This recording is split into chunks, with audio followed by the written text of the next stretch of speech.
अस्सलाम वालेकुम। क्या हाल है आप सबका? उम्मीद है कि आप सब खैरियत से होंगे। कहानी या नावल सुनने से पहले चैनल को लाइक और सब्सक्राइब करना मत भूलिएगा और बेल आइकन को ज़रूर दबाइएगा ताकि आने वाली मज़ीद इंटरेस्टिंग कहानियाँ सबसे पहले आप तक पहुँच सकें। शुक्रिया। पीर कामिल उमैरा अहमद, किस्त नंबर 14। स्कूल कॉलेज में मुख्तलिफ कामों के लिए जब फंड जमा होते तब भी वो टैक्स खरीदने या बेचने से साफ इनकार कर देता। मैं चैरिटी पर यकीन नहीं रखता। इसकी ज़ुबान पर रुकने अंदाज में सिर्फ एक ही जुमला होता, मेरे पास इतने फालतू रकम नहीं है कि मैं हर जगह लुटाता फिरूं। इसका ये रवैया न्यूयॉर्क में भी जारी रहा था। ये सब सिर्फ चैरिटी तक ही महदूद नहीं था। वो चैरिटी के अलावा भी किसी की मदद करने पर यकीन नहीं रखता था। इसे कोई ऐसा लम्हा याद नहीं आया जब इसने किसी की मदद की हो। सिर्फ मामा की मदद की थी, और इस मदद के बाद इसने जो कुछ किया था, इसके बाद वो इसे नेकी नहीं समझ सकता था। वो इबादत करने का भी आदी नहीं था। शायद बचपन में इसने चंद बार सिकंदर के साथ ईद की नमाज पढ़ी हो, मगर वो भी इबादत से ज़्यादा एक रस्म थी। इसे न्यूयॉर्क में भी वो रात याद आई जब वो इशा की नमाज अधूरी छोड़कर भाग आया था, और इसके साथ इसके हुक्कर को दिए हुए $50 भी याद आए। शायद वो वाहिद मौका था जब इसे किसी पर तरस आया था। वो मुश्ताइल अपने जहन को अपनी किसी नेकी की तलाश में घुमाता रहा, मगर नाकाम रहा, और फिर इसे अपने गुनाह याद आने लगे। क्या था जो वो नहीं कर चुका था? इसके आंसू, गिड़गिड़ाना, रोना, सब कुछ यकदम ख़त्म हो गया। हिसाब किताब बिल्कुल साफ था। वो अगर आज इस हालत में मर जाता तो इसके साथ कोई ज्यादती ना होती। 22 साल की उम्र में वहाँ बैठे कई घंटों सिर्फ गिरने पर भी जिस शख्स को अपने कोई नेकी याद ना आए, जबकि इस शख्स का IQ लेवल 150 हो और इसकी मेमोरी फोटोग्राफिक, शख्स ये चाहता हो कि इस नेकी के बदले वो इस आजमाइश से रिहा कर दिया जाए जिसमें वो फंस गया है। What is next to ecstasy? इसने टीन एज में कोकेन पीते हुए एक बार अपने दोस्त से पूछा। वो भी कोकेन ले रहा था। More ecstasy? इसने कहा था। इसने कोकेन लेते हुए इसे देखा। There is no end to ecstasy. It is preceded by pleasure and followed by more ecstasy. वो नशे की हालत में इसे कह रहा था। सलार मुतमईन नहीं हुआ। No, it does ends. What happened when it ends? When it really ends? इसके दोस्त ने इसे अजीब नज़रों से देखा। You know it yourself, don't you? You have been thought it off and on. Salaar जवाब देने के बजाय दोबारा कोकीन लेने लगा था। इसकी गलाई की गोश्त ने उतरी डोरी अब जवाब दे रही थी। What is next to pain? इसने मज़ाइका खेज लहजे में इस रात इमाम हाशिम से पूछा था। Nothingness. रस्सी नुमा कोई चीज़ लहराते हुए इसके जिस्म पर गिरी थी। इसके सर, चेहरे, गर्दन, सीने, पेट और वहाँ से तेज़ रफ्तारी से रिंगती हुई उतर गई। सलार ने कांपते जिस्म के साथ अपनी चीख रोकी थी। वो कोई सांप था जो इसे काटे बगैर चला गया था। इसका जिस्म पसीने में नहा गया था। इसका जिस्म अब जारी के मरीज़ की तरह थर थर काँप रहा था। आवाज़ बिल्कुल साफ थी। Nothingness. And what is next to nothingness? एक अमेज़ आवाज़ और मुस्कुराहट इसकी थी। हेल, इसने यही कहा था। वो पिछले 8 घंटे से वहाँ बंधा हुआ था, इस वीराने, इस तारीकी, इस वहशतनाक तन्हाई में। वो पूरा 1 घंटा हालांकि बल पूरी वक्त की तरह मदद के लिए पुकारता रहा था, यहाँ तक कि इसका हलक आवाज़ निकालने के काबिल नहीं रहा था। मैं नथिंगनेस। वो इन दोनों के बीच कहीं मौलिक था, या शायद हेल नथिंगनेस दाखिल होने वाला था और हेल तक पहुंचने वाला था।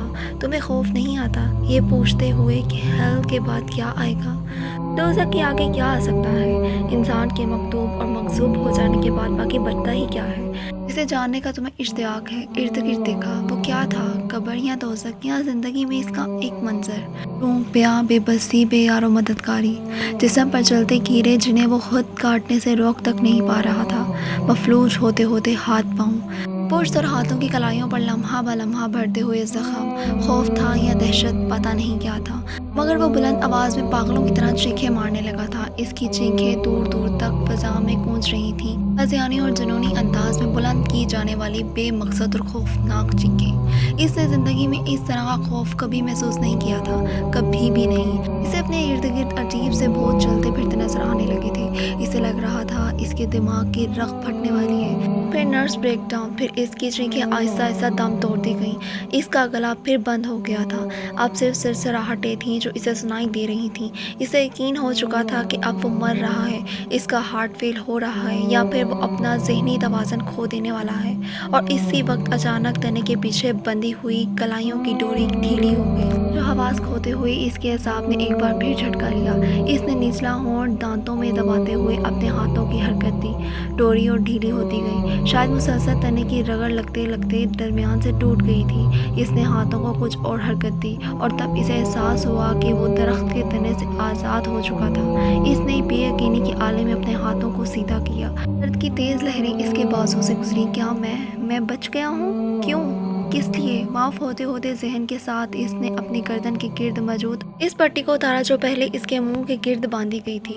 बाजों की दी गई मामूली हरकत से इसके मुंह से गिरा निकल गई थी। इसके बाजों में शदीद तकलीफ हो रही थी, इतनी तकलीफ कि इसे लग रहा था कि वो दोबारा कभी अपने बाजू इस्तेमाल नहीं कर सकेगा। इसकी टांगें भी सुन्न हो रही थी। इसने खड़े होने की कोशिश की। वो लड़खड़ा कर बाजों के बल ज़मीन पर गिरा कि इसे चीख इसके मुंह से निकली। इसने दूसरी कोशिश हाथों और घुटनों के बल की। इस बार वो खड़ा होने में कामयाब हो गया। वो दोनों लड़की इसके जॉगर्स और घड़ी भी ले चुके थे कि जराबें वहीं कहीं पड़ी थी। वो अंधेरे में इन्हें डिटोल कर पहन सकता था, मगर बाजों और हाथों को इस्तेमाल में लाना पड़ता और वो इस वक्त ये काम करने के काबिल नहीं था। ना जिस्मानी तौर पर ना ज़हनी तौर पर। वो इस वक्त सिर्फ वहाँ से निकल जाना चाहता था, हर कीमत पर। अंधेरे में ठोकरें खाता, झाड़ियों से उलझता हुआ, खराशें लेता, वो किसी न किसी तरह इस रास्ते पर आ गया था जिस रास्ते से वो दोनों हटाकर इसे वहाँ ले आए थे। और फिर नंगे पाँव इसने नीचे का सफ़र तय किया। इसके पैरों में पत्थर और कंकरियाँ चुभ रही थी, मगर वो जिस ज़हनी और जिस्मानी अज़ियत का शिकार था, इसके सामने कुछ भी नहीं था।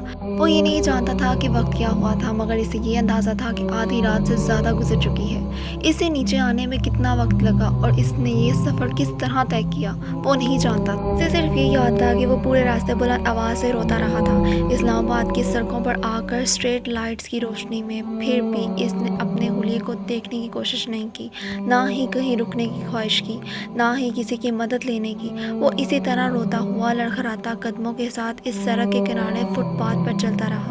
वो पुलिस की कार थी जिसने इसे सबसे पहले देखा था और इसके पास आकर रुक गई। अंदर मौजूद कांस्टेबल इसके सामने नीचे उतरे और इसे रोक लिया। पहली बार होश आवाज में आया था, मगर इस वक्त भी वो अपनी आंखों से बहते हुए आंसुओं पर काबू पाने में नाकाम हो रहा था। वो लोग अब भी इससे कुछ पूछ रहे थे, मगर वो क्या जवाब देता। अगले 15 मिनट में वो एक हॉस्पिटल में था जहाँ इसे फर्स्ट एड दी गई। वो इससे इसके घर का पता पूछ रहे थे, मगर इसका गला बंद था। वो इन्हें कुछ भी बताने के काबिल नहीं था। तो जो हाथों के साथ इसने एक कागज़ पर घर का पता, फ़ोन नंबर और एड्रेस घसीट दिया। अभी और कितनी देर इसे यहाँ रखना पड़ेगा? ज़्यादा देर नहीं, जैसे ही होश आता है हम दोबारा चेकअप करेंगे, फिर डिस्चार्ज कर देंगे। इतना शदीद किस्म के इंजरीज नहीं है, बस घर में कुछ दिनों तक मुकम्मल तौर पर रेस्ट करना पड़ेगा। इसका ज़हन लाशौर से शोर का सफ़र तय कर रहा था। पहले जो सिर्फ बेमानी आवाज़ें थीं, अब वो इन्हें माफ़ूम पहना रहा था, आवाज़ों को पहचान रहा था। इनमें से एक आवाज़ सिकंदर उस्मान की थी, दूसरी यकीनन डॉक्टर की। सलार ने आहिस्ता आहिस्ता आंखें खोल दी। इसकी आंखें एकदम चंदिया गई थीं। कमरे में बहुत तेज़ रोशनी थी, या कम अज़ कम इसे ऐसा ही लग रहा था। वो इनके फैमिली डॉक्टर का प्राइवेट क्लिनिक था। वो एक बार पहले भी यहाँ ऐसे ही एक कमरे में रह चुका था और ये पहचानने के लिए एक नज़र ही काफ़ी थी। इसका ज़हन बिल्कुल सही काम कर रहा था। जिस्म के मुख्तलिफ हिस्सों में होने वाली दर्द का एहसास इससे फिर होने लगा था, इसके बावजूद कि अब वो एक बहुत नरम और आरामदाह बिस्तर में था। इसके जिस्म पर वो लिबास नहीं था जो इसने सरकारी हॉस्पिटल में पहना था जहाँ से ले जाया गया था। वो एक और लिबास में मलबूस था। वो यकीनन इसके जिस्म को पानी की मदद से साफ भी किया गया था, क्योंकि इसे आधे बाजू वाली शर्ट से झांकते अपने बाजू पर कहीं भी मिट्टी या गिर्द नजर नहीं आ रही थी। इसी कलाई के गिर्द पट्टियाँ बंधी हुई थी और इसके बाजू पर छोटे छोटे बहुत से निशानात थे। बाजू और हाथ सूजे हुए थे। वो अंदाजा कर सकता था कि ऐसे ही बहुत से निशानात इसके चेहरे और जिस्म के दूसरे हिस्सों पर भी होंगे। इसे अपनी एक आंख भी सूजी हुई महसूस हो रही थी और इसके जबड़े भी दुख रहे थे, मगर इससे भी बुरा हाल गले का था। इसके बाजू में एक ड्रिप लगी हुई थी जो अब तकरीबन ख़त्म होने वाली थी। हाल पहली बार इसको होश में डॉक्टर ने ही देखा था। वो इनका फैमिली डॉक्टर नहीं था, शायद इसके साथ काम करने वाला कोई और फिजिशियन था। इसने सिकंदर को इसकी तरफ मतवज्जा किया। होश आ गया है? सलार ने एक सोफे पर बैठी तैयबा को अपनी तरफ बढ़ते हुए देखा, मगर सिकंदर आगे नहीं आए थे। डॉक्टर अब इसके पास आकर इसकी नब्ज चेक कर रहे थे। सलार जवाब में कुछ कहना चाहता था, मगर इसके हलक से आवाज़ नहीं निकल सकी। वो सिर्फ मुंह खोल कर रह गया। डॉक्टर ने एक बार फिर अपना सवाल दोहराया। सलार ने तकिए पर रखा हुआ अपना सर नफ़ी में हिलाया। बोलने की कोशिश करो। डॉक्टर शायद पहले ही इसके गले की प्रॉब्लम के बारे में जानता था। सलार ने एक बार फिर नफ़ी में सर हिला दिया। डॉक्टर ने नर्स के हाथ में पकड़ी हुई ट्रे से एक टॉर्च नमा आला उठाया। मुंह खोलें। सलार ने देखते जबड़ों के साथ अपना मुंह खोल दिया। डॉक्टर कुछ देर इसके हलक का मुआयना करता रहा, फिर इसने टॉर्च बंद कर दी। गले का तफसीली चेकअप करना पड़ेगा, इसने मुड़कर सिकंदर उस्मान को बताया। इसने राइटिंग पैड और चिंग सलार की तरफ बढ़ाया। नर्स तब तक इसके बाजों में लगी ड्रिप उतार चुकी थी। उठकर बैठो और बताओ क्या हुआ है। गले को इसे उठकर बैठने में कोई दिक्कत नहीं हुई। नर्स ने तकिया इसके पीछे रख दिया था और वो राइटिंग पैड हाथ में लिए सोचता रहा क्या हुआ था। गले को, जिस्म को, दिमाग को वो कुछ भी लिखने के काबिल नहीं था। सूजी हुई उंगलियों में पकड़े पेन को वो देखता रहा। इसे याद था कि इसके साथ क्या हुआ था। इसे अपनी वो चीखें याद आ रही थी जिन्होंने अब इसे बोलने के काबिल नहीं छोड़ा था। क्या लिखा जाए? ये कि मुझे एक पहाड़ पर सारी चीज़ें छीन कर बांध दिया गया था, या फिर ये कि मुझे चंद घंटों के लिए जिंदा कब्र में उतार दिया गया ताकि मुझे सवालों का जवाब मिल जाए। What is next to ecstasy? वो सफ़ेद कागज़ को देखता रहा, फिर इसने मुख्तसर सी तहरीर में अपने साथ होने वाला वाक़या तहरीर कर दिया। डॉक्टर ने राइटिंग पैड पकड़कर एक नज़र इन 7-8 जुमलों पर डाली और फिर इसे सिकंदर उस्मान की तरफ बढ़ा दिया। आपको चाहिए कि फौरी तौर पर पुलिस से रब्ता करें ताकि कार बरामद की जा सके। पहले ही काफ़ी देर हो गई है, पता नहीं वो गाड़ी कहाँ से कहाँ ले जा चुके होंगे। डॉक्टर ने हमदर्दाना अंदाज में सिकंदर उस्मान को मशवरा दिया। सिकंदर ने राइटिंग पैड पर एक नज़र डाली। हाँ, मैं पुलिस से कांटेक्ट करता हूँ। फिर कुछ देर इन दोनों के दरमियान इसके गले के चेकअप के सिलसिले में बात होती रही। फिर डॉक्टर नर्स के हमरा बाहर निकल गए। इसके बाहर निकलते ही सिकंदर उस्मान ने हाथ में पकड़ा हुआ राइटिंग पैड सलार के सीने पर दे मारा। ये झूठ का बुलंदा अपने पास रखो। तुम क्या समझते हो कि अब तुम्हारी किसी बात पर एतमाद करूंगा? नहीं, कभी नहीं। सिकंदर बेहद मुश्तइल थे। ये भी तुम्हारा कोई नया एडवेंचर होगा, खुदकुशी की कोई नई कोशिश होगी। वो कहना चाहता था फॉर गॉड सेक। ऐसा नहीं है, मगर वो गूंगों की तरह इनका चेहरा देखता रहा। मैं क्या कहूँ डॉक्टर से कि इसकी आदत है ऐसे तमाशों और ऐसी हरकतों की। ये पैदा ही इन कामों के लिए हुआ है। सलार ने सिकंदर उस्मान को कभी इस हद तक मुश्ताहिल नहीं देखा था। अशीद वो वाकई अब इससे तंग आ चुके थे। तैयबा खामोशी से पास खड़ी थी। हर साल एक नया तमाशा, एक नई मुसीबत। आखिर तुम्हें पैदा करके क्या गुनाह कर बैठे हैं हम? सिकंदर उस्मान को यकीन था ये भी इसके किसी नए एडवेंचर का हिस्सा था। जो लड़का 4 बार खुद को मारने की कोशिश कर सकता था, इसके हाथ पांव पर मौजूद इन जख्मों को कोई डकैती करार नहीं दे सकता था, वो भी इस सूरत में जब इस वाक़े का कोई गवाह नहीं था। सलार को शेर आया वाली कहानी याद आई। बाज़ कहानियाँ वाकई सच्ची होती हैं। वो बार बार झूठ बोलकर अब अपना एतबार गंवा चुका था। शायद वो सब कुछ ही गंवा चुका था। अपनी इज्जत, खुद एतमादी, घरूर, फ़ख्र, हर चीज़ वो किसी पाताल में पहुँच गया था।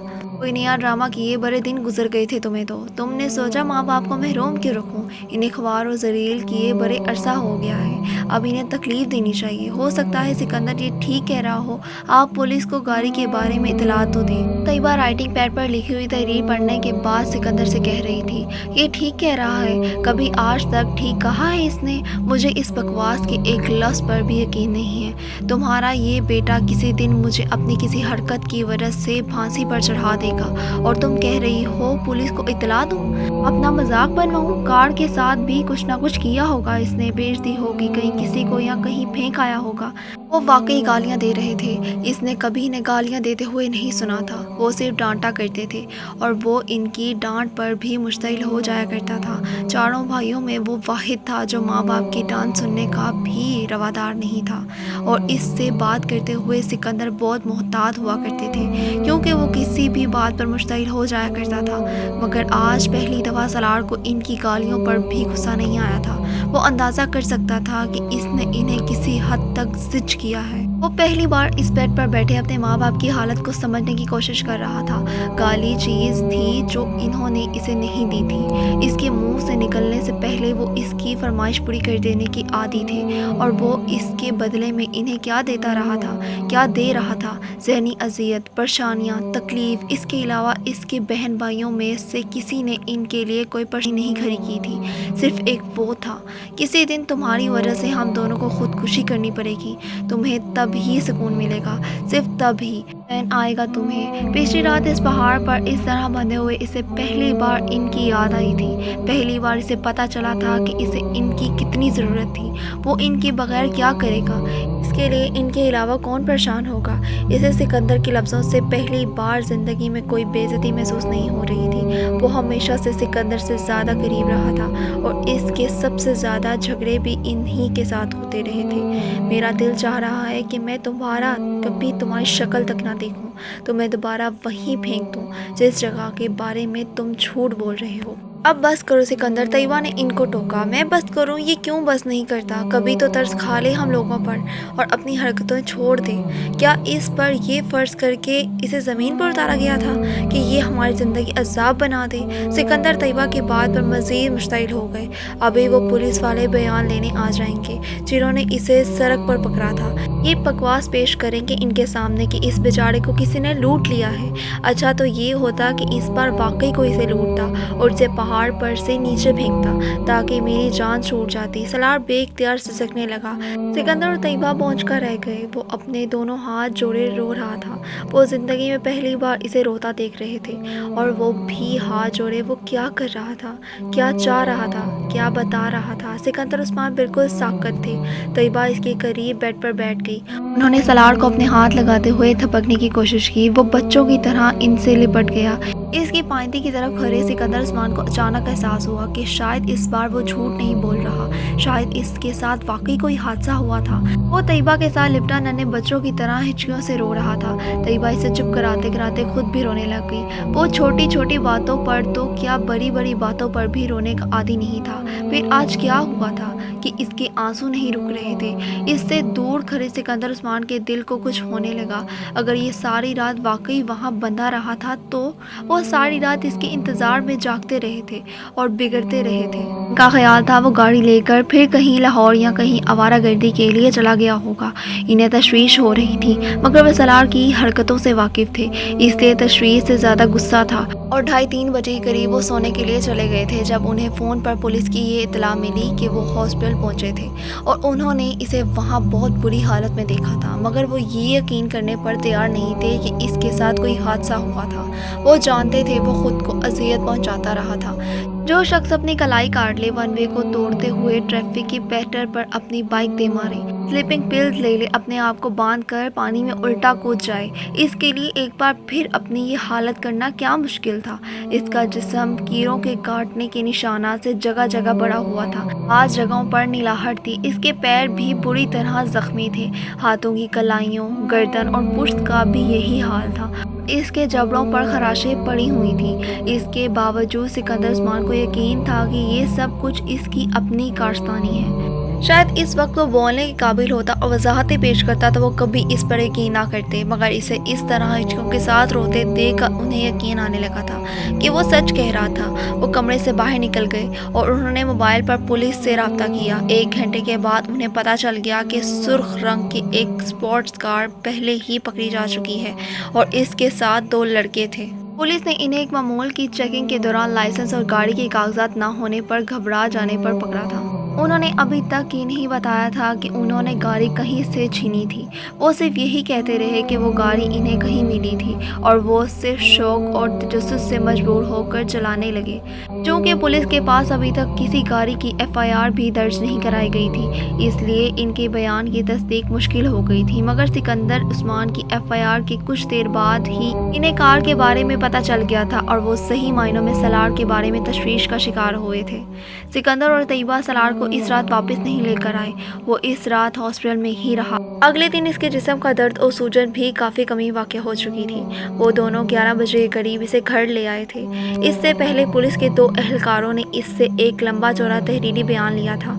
सिकंदर और तैयबा के साथ अपने कमरे में दाखिल होते हुए पहली बार इसने अपनी खिड़कियों पर लगी हुई मुख्तलिफ मॉडल्स की इन न्यूड तस्वीरों को देखा। इसे बेख्तियार शर्म आई। तैयबा और सिकंदर बहुत बार इसके कमरे में आते रहे थे और वो तस्वीरें इनके लिए कोई नई या काबिल इतराज़ चीज़ नहीं थी। तुम अब आराम करो, मैं तुम्हारे फ्रिज में फल और जूस रखवा दिया है।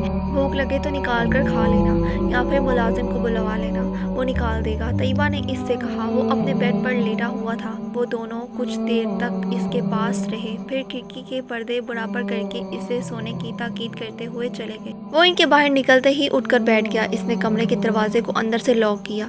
खिड़कियों के पर्दे हटाकर इसने बहुत तेज़ी से इन पर लगी हुई तमाम तस्वीरों को उतारना शुरू कर दिया। पोस्टर्स, तस्वीरें, कटआउट, इसने चंद मिनट में पूरा कमरा साफ कर दिया था। वॉशरूम में जाकर इसने बाथटब में इन्हें फेंक दिया। वॉशरूम की लाइट जलाने पर इसकी नज़र अपने चेहरे पर पड़ी थी। वो बड़ी तरह सूजा हुआ और नीला हो रहा था। वो ऐसे ही चेहरे की तौक़ा कर रहा था। वो एक बार फिर वॉशरूम से निकल आया। इसके कमरे में पोर्नोग्राफी के बहुत से मैगज़ीन पड़े थे। वो इन्हें उठा लाया। इसने इन्हें भी बाथटब में फेंक दिया। फिर वो बारी बारी अपने रेक में पड़ी हुई गंदी वीडियोस उठाकर इनमें से टेप निकालने लगा। आधे घंटे के अंदर इसका कारपेट टेप के ढेर में भरा हुआ था। इसने वहां मौजूद तमाम वीडियोस को ज़ाया कर दिया और टेप के इस ढेर को उठाकर बाथटब में फेंक दिया और लाइटर के साथ इसने इन्हें आग लगा दी। एक चिंगारी भड़की थी और तस्वीरें और टेप का ढेर जलने लगा था। इसने एग्जॉस्ट ऑन कर दिया, बाथरूम की खिड़कियां खोल दी और वो इस ढेर को इसलिए जला रहा था क्योंकि वो इस आग से बचना चाहता था जो दोज़ख में इसे अपने लपेटों में ले लेती। आग की लपेटें तस्वीरों और टेप को इस ढेर को खा रही थी, यूं जैसे वो सिर्फ आग के लिए ही बनाई गई थी। वो पलके झपकते बगैर बाथटब में आग की इस ढेर को देख रहा था, यूं जैसे वो इस वक्त किसी दोज़ख के किनारे खड़ा था। एक रात पहले इस पहाड़ी पर इस हालत में इस्लामाबाद की रोशनियों को देखते हुए इसने सोचा था कि वो इसकी ज़िंदगी की आखिरी रात थी और वो इसके बाद दोबारा कभी इन रोशनियों को नहीं देख सकेगा। इसने हज़ियानी हालत में गला भार कर चीखते हुए बार बार कहा था, एक बार, सिर्फ एक बार, मुझे एक मौका दें, सिर्फ एक मौका। मैं दोबारा गुनाह के पास तक नहीं जाऊंगा, मैं कभी गुनाह के पास नहीं जाऊंगा। इसे ये मौका दे दिया गया था। अब इस वादे को पूरा करने का वक्त था। आग ने इन सब कागज़ों को राख बना दिया था। जब आग बुझ गई थी तो इसने पानी खोलकर पाइप के साथ इस राख को बहाना शुरू कर दिया। सलार पलटकर दोबारा वॉश बेसिन के सामने आकर खड़ा हो गया। इसके गले में मौजूद सोने की चेन को वो लोग उतार ले गए थे, मगर इसके कान की लो में मौजूद डायमंड टॉप्स वहीं थे। वो प्लाटिनम में जुड़ा हुआ था और इन लोगों ने इस पर कोई तवज्जो नहीं दी थी। शायद इनका ख्याल होगा कि वो कोई मामूली पत्थर या फिर ज़रकौन होगा, या फिर शायद इसके लंबे खुले बालों की वजह से इसके कान की लो छुपी रही होगी। वो कुछ देर आईने में मौजूद खुद को देखता रहा था, फिर इसके कान की लो में मौजूद टॉप्स उतारकर वॉश बेसिन के पास रख दिए। शेव कट में मौजूद क्लिपर इसने निकाला, अपने बाल काटने लगा, बड़ी बेरहमी और बेदर्दी के साथ। वॉश बेसिन में बहाता हुआ पानी इन बालों को अपने साथ बहा कर ले जा रहा था। लेज़र निकालकर इसने शेव करनी शुरू कर दी। वो जैसे अपनी तमाम निशानियों से पीछा छुड़ा रहा था। शेव करने के बाद इसने अपने कपड़े निकाले और हाथों पर बंधी पट्टियां खोली और शावर के नीचे जाकर खड़ा हो गया। वो पूरे 1 घंटे अपने पूरे जिस्म के एक एक हिस्से को कलमा पढ़ पढ़ कर साफ करता रहा, यूं जैसे वो आज पहली बार इस्लाम में मुतारिफ हुआ हो, पहली बार मुसलमान हुआ हो। वॉशरूम से बाहर आकर इसने फ्रिज में रखे सेब के चंद टुकड़े खाए और फिर सोने के लिए लेट गया। दोबारा इसकी आंख अलार्म के साथ खुली, जैसे इसने सोने से पहले लगाया था। 2 बज रहे थे। माय गॉड सलार, ये अपने बालों को क्या किया है तुमने? तैयबा इसे देखते ही कुछ देर के लिए भूल गई कि वो बोलने के काबिल नहीं था। सलार ने अपनी जेब से एक कागज़ निकालकर इनके सामने कर दिया। मैं मार्केट जाना चाहता हूँ, इस पर लिखा हुआ था।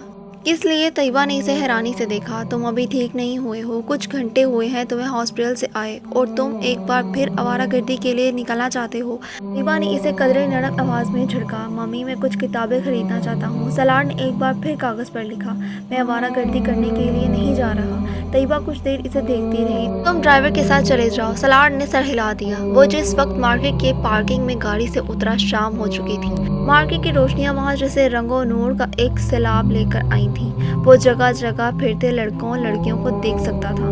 मगरबी मलबूसात में मलबूस बेफिक्री और लापरवाही से कहके लगाते हुए इसे ज़िंदगी में पहली बार इस जगह से वहशत हुई थी। वही वहशत जो वो 48 घंटे पहले मार्गला की इन पहाड़ियों पर महसूस करता रहा था। वो इन्हीं लड़कों में से एक था, लड़कियों से छेड़छाड़ करने वाला, बुलंद और बाग कहके लगाने वाला, फजूल और बेबोदा बातें करने वाला। अपने सर नीचे किए वो किसी भी चीज़ पर ध्यान दिए बगैर सामने नजर आने वाली बुक शॉप पर चला गया। अपनी जेब से कागज़ निकाल कर इसने दुकानदार को अपनी मतलूबा किताबों के बारे में बताया। वो कुरान पाक का एक तर्जमा और नमाज के बारे में कुछ दूसरी किताबें खरीदना चाहता था। दुकानदार ने इसे हैरानी से देखा। वो सलार को अच्छी तरह जानता था। वो वहाँ से पोर्नोग्राफी के गैर मुल्की मैगजीन्स और सिडनी शेल्टर्स और हेयर लीड रॉबिन्स में चंद दूसरे इंग्लिश नॉवेल्स लिखने वालों के हर नए नॉवल को खरीदने का आदी था। सलार इसकी नज़रों के इस्तेजाब को समझना चाहता था। वो इससे नज़रें मिलाने की बजाय सिर्फ काउंटर को देखता रहा। वो आदमी किसी सेल्समैन की हदायत देता रहा। फिर इसने सलार से कहा, आप बड़े दिन बाद आए, कहीं गए हुए थे? स्टडीज़ के लिए बाहर। इसने सर हिलाते हुए सामने पड़े हुए कागज़ पर लिखा। और ये गले को क्या हुआ? बस ठीक नहीं है, इसने लिखा। सेल्समैन कुरान पाक का तर्जमा और दूसरी मतलूबा किताबें ले आया। हाँ, ये इस्लामी किताबों का आजकल बड़ा ब्रांड चला है, लोग बहुत पढ़ने लगे हैं। बड़ी अच्छी किताबें हैं, ख़ास तौर पर बाहर जाकर तो ज़रूर पढ़ना चाहिए। दुकानदार ने बड़े कारोबारी अंदाज में मुस्कुराते हुए कहा। सलार ने कुछ नहीं कहा। वो अपने सामने पड़ी किताबों पर एक नज़र दोहराने लगा। चंद लम्हों के बाद इसने दाएं हाथ कुरान पाक के तर्जमे के साथ काउंटर पर खाली जगह पर शॉपकीपर ने इसके सामने पोर्नोग्राफी के कुछ नए मैगजीन्स रख दिए। किताबों को देखते देखते इसने चौंक कर सर उठाया। ये नए आए हैं, मैंने सोचा आपको दिखा दूं, हो सकता है आप खरीदना पसंद करें। सलार ने एक नज़र कुरान पाक के तर्जमे को देखा, दूसरी नज़र चंद इंच दूर पड़े इन मैगजीन्स को देखा। गुस्से की एक लहर से इसके अंदर उठी थी। क्यों? वो नहीं जानता था। अपने बाएं हाथ से इन मैगजीन्स को उठाकर वो जितनी दूर इस शॉप के अंदर फेंक सकता था, इसने फेंक दिए। चंद लम्हों के बाद पूरी शॉप में खामोशी छा गई। सेल्समैन हक्का बक्का रह गया। सलार ने कागज़ पर घसीटा और सुर्ख चेहरे के साथ इस सेल्समैन की आंखों के सामने इस कागज़ को किया। सेल्समैन ने कुछ भी कहे बगैर अपने सामने पड़े कंप्यूटर पर इन किताबों का बिल बनाना शुरू कर दिया जो इसके सामने रखी थी। चंद मिनटों में सलार ने बिल अदा किया और किताबें उठाकर दरवाजे की तरफ बढ़ गया। एडिट। दुकान से बाहर निकलते हुए इसने काउंटर के पास खड़ी एक लड़की का तबसरा सुना। खातिब कौन था इसने मुड़कर देखने की जरूरत नहीं समझी। वो जानता था वो तबसरा इसी पर किया गया था। अगली किस्त देखने या सुनने के लिए वीडियो को लाइक करें, चैनल को सब्सक्राइब करें और ढेर सारे कमेंट्स करें। अपने तमाम दोस्तों के साथ शेयर करें। वीडियो कैसी लगी भी कमेंट करके बताइएगा। इसी के साथ मुझे इजाज़त। मिलते हैं अगली किस्त के साथ। अल्लाह हाफिज़।